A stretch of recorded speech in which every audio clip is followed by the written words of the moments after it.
Hello everyone, Lamzes here, and in today's video I will talk about WarGaming Lies. Today, in 2025, World of Warships is almost 10 years old, and it started strong in 2015, and WarGaming made us a lot of promises that the future will be even better. Well, now, 10 years later, we know already that most of their promises were just lies. And here is the list of top 5 wargaming lies for you. Starting with number 5.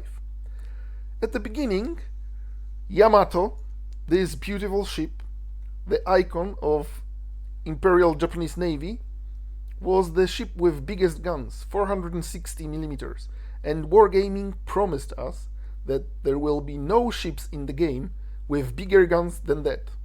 Well, we already know that was a lie. There is plenty of ships with bigger guns. Incomparable. Satsuma, Shikishima, even Hanover. So that was a lie number 5 on my list. But this is a white line, not worth mentioning, so let's jump to number 4 on my list. Wargaming promised us there will be no submarines in the game. And, surprise surprise, they introduced submarines in random battles and in the tech tree, so great, thank you Wargaming. Fun facts about submarines. Number 1. They were introduced 3rd October 2022. And when I was looking for you the date when submarines were introduced to World of Warships, I found something like this about World of Warship Legends. If you don't know, it's a console version or mobile version of World of Warships. We are not sure how they would fit into the game from the balance point of view. Are you fucking kidding me? Wargaming, what the fuck? World of Warships Legends is the carbon copy of World of Warships just for consoles, and this is from August 2024, so 2 years after introducing submarines to World of Warships. Okay, let's move on to number 3 on my list of lies I choose for you that Wargaming sold us and never delivered. No premium ships over tier 8. Yes, that's a thing. The Wargaming introduced premium ships in the game and told us there will be no premium ships over tier 8, so you still buy tier 8s.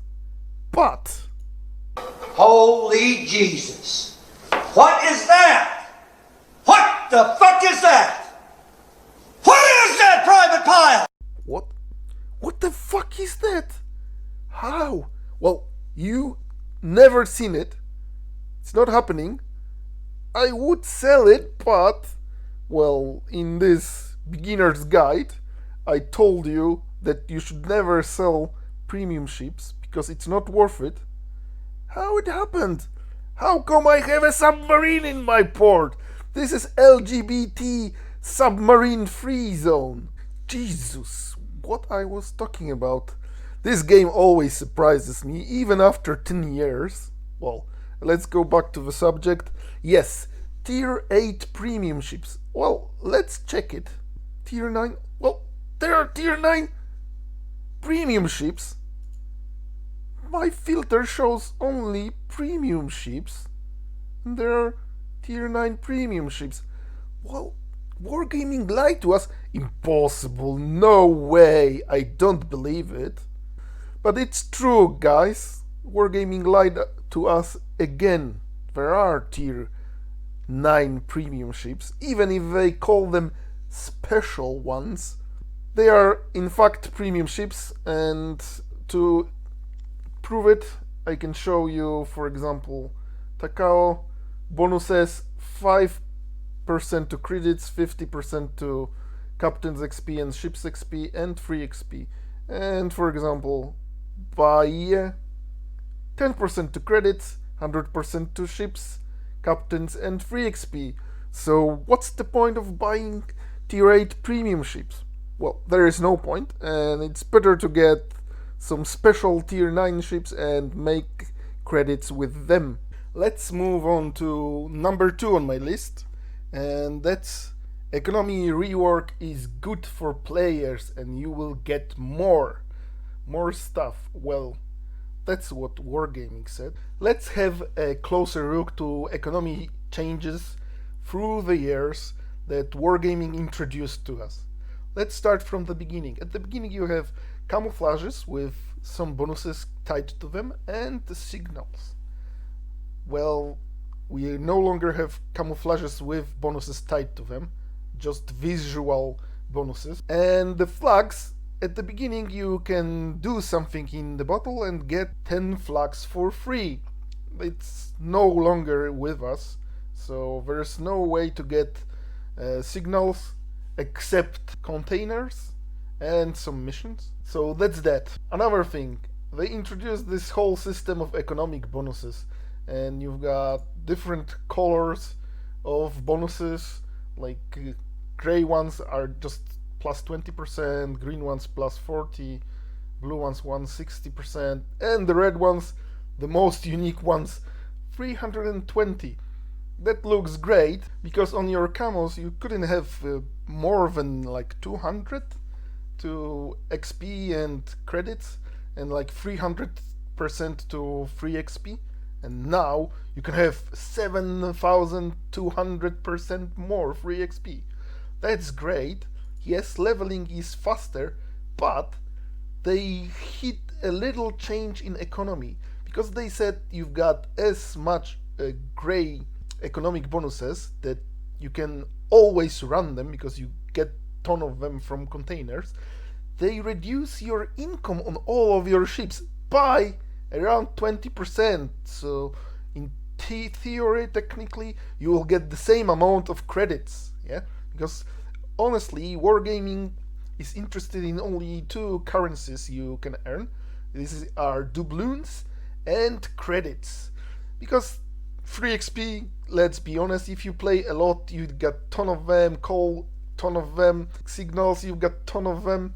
Well, the shitty ones, yes, not the good ones. But the thing that holds you back is your premium time that you can buy for doubloons and your credits income, because if you're buying hundreds of ships, you need millions of credits. Weaker players always struggle with credits, and the players who try to play free to play, they always struggle to have doubloons. There are ways to get them, but WarGaming is reducing it as much as they can. The great example of telling us that we will get more and actually giving us less are super containers. Yes, super containers. You know that while ago, I don't remember exactly when, WarGaming said that they will change super containers. They will reduce ratios and rewards, but they will give us 2 super containers instead of 1. That's all great, but that's one big bullshit. I will show you why. On your screen you can see comparison old super containers and the new super containers. And that doesn't look that bad. A lot of green and blue color, that means no changes or you get more of something. But there is this red thing I highlighted for you, and this is most important. Doubloons. In old version you could get 1,000 doubloons or 5,000 doubloons with corresponding chances, 10% for 1,000 and half of percent for 5,000 doubloons. And Warship Premium account time, you could have 7 days or 30 days with corresponding chances, 10% to get 7 days premium account and 2% for 30 days. Now in new containers you have no chance to get 30 days premium account and no chance to get 5,000 doubloons. They removed this chance completely and you lost this chance to get 30 days of premium account. Yeah, these two things, they are the things that WarGaming cares the most, and this is how much they deceive you.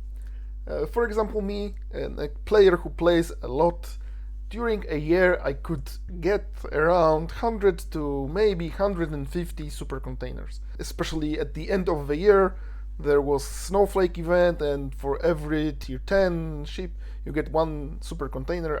I've got a lot of ships, so let's say old version and new version. 100 old super containers and 200 new super containers, and only two things I'm interested in: doubloons and premium time. Old containers on average 130 premium days and 12,500 doubloons.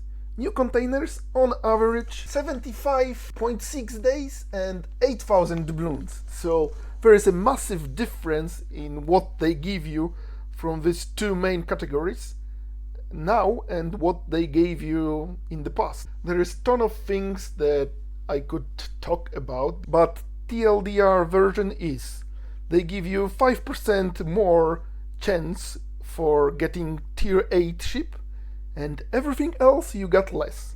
And to explain you how math works, you had 0.2% chance to get tier 8 ship with old super containers, and with new super containers you've got 5% more, so it's 0.21%.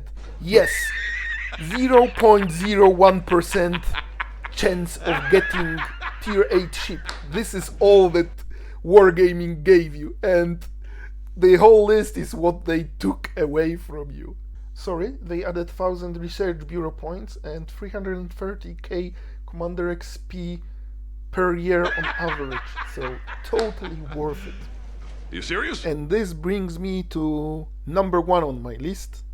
Think I have most grievances with WarGaming, and this is free to play. And what I mean by this, I know there is nothing free in this world, and I know that free to play games are actually not that free to play. There is always a star with written conditions you need to meet before you can play for free, but still, 10 years ago when I switched from World of Tanks to World of Warships, the reason why I did it was World of Tanks became pay-to-win game, and World of Warships wasn't like this. Even if there were flags and signals that gives you some bonuses in-game, they were so minuscule and without real impact. Nowadays, the World of Warships became pay-to-win game, with ships like Vyazma and Oregon that are temporary and very expensive to have access to, with combat instructions that they will introduce soon. This game became unbearable, because in order to make money, WarGaming just ruins the balance and matchmaker, and changes World of Warships from free-to-play to pay-to-win game. So these are my top 5 WarGaming lies. I'm very curious what is your opinion on this subject, so please leave a comment down below. What do you think was the worst lies that WarGaming made in the last 10 years? Subscribe if you're not subscribing yet, leave a like. Thanks for watching, and of course, see you in the next one.